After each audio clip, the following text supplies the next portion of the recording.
We live in a toxic world, but we don't have to live in toxic bodies. Every day we are exposed to small but significant amounts of toxic metals. Over the years, these metals accumulate in our tissues, slowly poisoning us. Because the toxic effects of these metals on our health are gradual, we often attribute them to aging, never knowing the real cause of our health problems. In this audio presentation, we will discuss how toxic metals affect our health, how and where we are exposed to them, and how to safely get them out of our bodies. The toxic metals we will address in this presentation are mercury, lead, aluminum, nickel, arsenic, cadmium, uranium, and calcium. You heard correctly, calcium. Under certain conditions, calcium, a mineral required for our health, can become a toxic metal. More on this later. First, let's look at how we are exposed to the other 7 toxic metals we just listed, and what kinds of problems they can cause. The first toxic metal we will look at is mercury.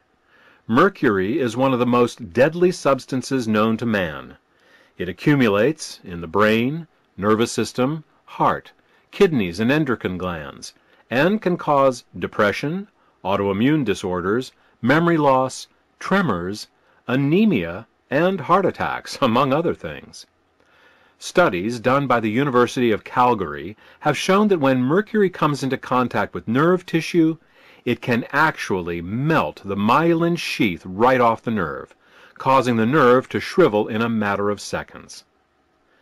What is even more unbelievable is that this highly toxic metal is actually put right into our mouths, in the form of dental fillings. If you have silver fillings in your mouth, you may be interested to know that these silver fillings actually contain as much as 50% mercury by weight.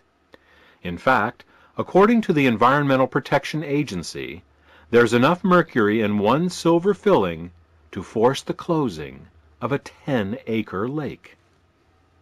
The practice of using mercury in dental fillings began in 1833, when a pair of French entrepreneurs introduced it to American dentists. Most dentists initially dismissed the idea as dangerous, because the poisonous effects of mercury were already well known. Those few dentists who chose to use mercury in dental fillings were called quacks. This derogatory term was an abbreviation of the word Quacksilber, which was German for quicksilver, the common name for mercury at the time. Over time, however, using mercury in fillings became the norm, not the exception, and those dentists today who choose to remove mercury from their patients' mouths are themselves called quacks. While modern dentists claim that the mercury in silver fillings doesn't leak into the body, scientific tests show that each mercury filling in our mouth releases on average 17 micrograms of mercury into the body every day. But fillings aren't the only source of mercury in our lives. Mercury is also found in adhesives, air conditioner filters, cosmetics, fabric softeners, felt, floor waxes and polishes, laxatives, seafood, talcum powder, and tattoos. 150 years ago, the only people exposed to mercury at toxic levels were the hat makers, because the felt they shaped into hats contained high levels of this toxic element. Their continual exposure to mercury destroyed their brains, causing them to slowly go insane. This gave rise to the expression, mad as a hatter. These days, we are all exposed to mercury, and with senility and other mental disorders on the rise, we should ask ourselves, to what degree is mercury to blame? The next toxic metal we will address is lead.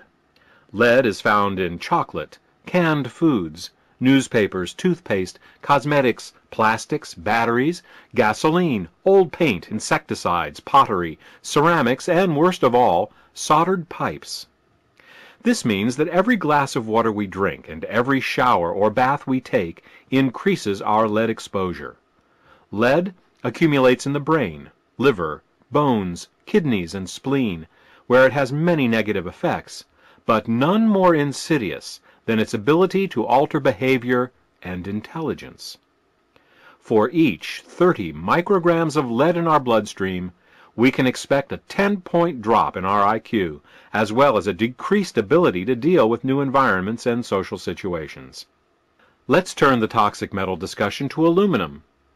Public water utilities universally use aluminum to remove debris suspended in the water supply. This is because when aluminum is added to water, it causes the little bits of dirt that are naturally suspended in the water to stick together and fall out of solution, making them easier to remove. This process is called flocculation. Unfortunately, this process continues in our own bloodstream. You see, our bloodstream also has little things floating around in it, like red and white blood cells, antibodies, hormones, and platelets, to name a few. Flocculation may be a good idea in our drinking water, but when our bloodstream flocculates, it can cause serious problems, such as strokes and heart attacks, for example.